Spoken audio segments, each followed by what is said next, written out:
Gracias de nuevo, presidente. Queridos colombianos, hace tan solo un par de días apareció el cuerpo de Sebastián Rivera Narváez, un joven médico colombiano, a orilla de uno de los afluentes del río San Juan, a 3 kilómetros del municipio de Argelia, Cauca. Este joven médico había sido secuestrado o desaparecido el pasado 2 de noviembre. En esta misma zona, doctor senador Julián Gallo, hace exactamente 11 años habían sido asesinados 11 hombres del Valle del Cauca, entre ellos mi padre, los 11 diputados. Este médico colombiano acudió a Argelia para hacer su año rural, aceptando el llamado de Colombia de que es posible construir paz en este país y que necesitamos que nuestra juventud asuma el reto de representar el Estado en zonas donde el conflicto golpeó de la manera más violenta durante par de décadas. Yo quiero rememorar, porque hoy al acudir con alegría a la renovación de esta ley, quiero llamar la atención de senadores y representantes sobre una dualidad a la cual no hemos encontrado su síntesis, y es cómo logramos la paz en este país. Y hago ese llamado, doctor César Lorduy, compañero de la Comisión Primera de Cámara, recordando una frase del maestro Gandhi: no hay camino para la paz es el camino. Por eso recuerdo el llamado que nos hizo a principios de este siglo XXI el presidente Álvaro Uribe a los familiares de los secuestrados, cuando de rodillas rogábamos por un acuerdo humanitario y una zona de despeje.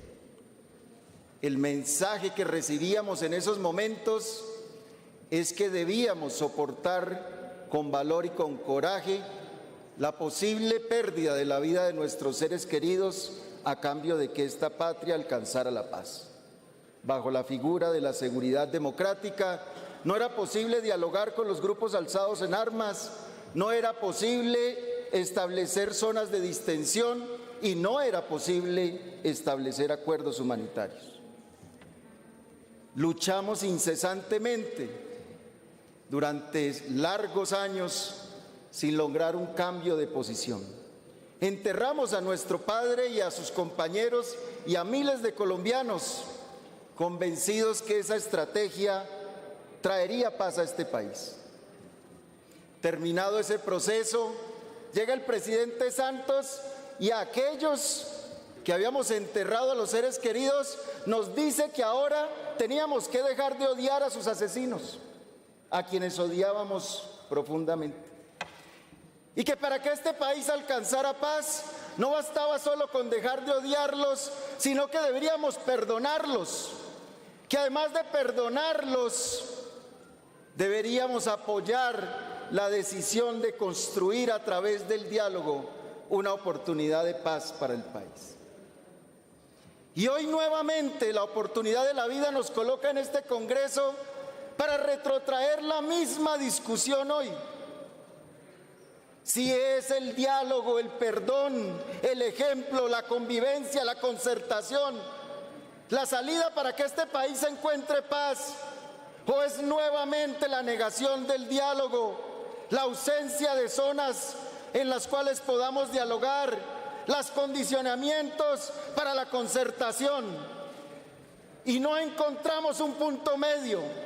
Y como el médico de Argelia, hoy venimos a reclamar que esto que hemos puesto, primero apoyando el gobierno de Uribe y después el de Santos, hoy este Congreso tiene que lograr una síntesis. Porque no es posible que perdamos el esfuerzo de renunciar a nuestro dolor, de renunciar al amor a nuestros seres queridos, para perdonar, para avanzar, No es posible que renunciemos al dolor causado de no haber dialogado. 2 minutos más, señor representante. Y hoy este Congreso, al enfrentarse en esa dualidad de aprobar una ley que permite el diálogo, pero al mismo tiempo unas modificaciones que incentivan la seguridad a través de la fuerza pública, de las restricciones. ¿Cuál es la salida?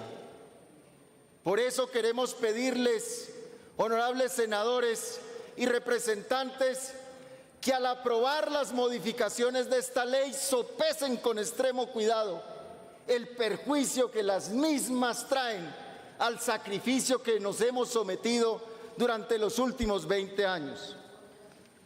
Esta ley dice, 14.418, como objetivos principales: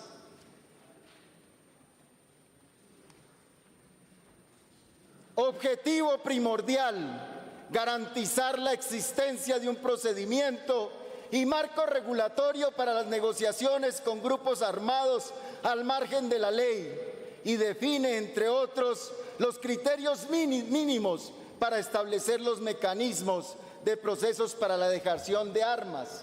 Y resalta en ese mismo espacio y las medidas de impacto y mitigación de la población civil víctimas del conflicto. Y dejan una parte que la misma ley permitirá determinar los mecanismos para adelantar una política de diálogo con grupos armados al margen de la ley. Por otro lado, brinda instrumentos para el fortalecimiento institucional de diversas áreas como la seguridad ciudadana y la preservación del orden público en el nivel territorial. Pero si ustedes miran con detalle, cada una de las modificaciones privilegia lo accesorio de la ley. El Consejo Nacional de Seguridad, constituido en el 2010, está integrado principalmente por los organismos del Estado encargados de la seguridad. Por lo tanto, las nuevas funciones asignadas, en las cuales se declaran zonas estratégicas de intervención integral a regiones afectadas por la criminalidad, no tiene sentido que la prestación de servicios sociales, que es una de las prioridades que se define, quede en cabeza de aquellos que dirigen los organismos de protección y seguridad del Estado. Coordina la elaboración de estos planes, determina la calificación de los grupos armados organizados al margen de la ley y los transnacionales, y establece las condiciones para sus requisitos para adelantar diálogos. Creo que el gobierno se equivoca al determinar estas nuevas funciones en cabeza de un organismo cuya naturaleza inicial fue la de ser el principal asesor para la seguridad nacional del presidente. Nos preocupa que ese mecanismo a su vez le den facultades al gobierno nacional para determinar su constitución, su funcionamiento. Nos preocupa el artículo 5, donde se crea un nuevo organismo de inteligencia. 1 minuto. El artículo 5, donde se crea el Centro de Coordinación contra las Finanzas de Organizaciones de Delitos Transnacionales y Terrorismo, porque el mismo dice que el gobierno nacional reglamentará la composición y funcionamiento.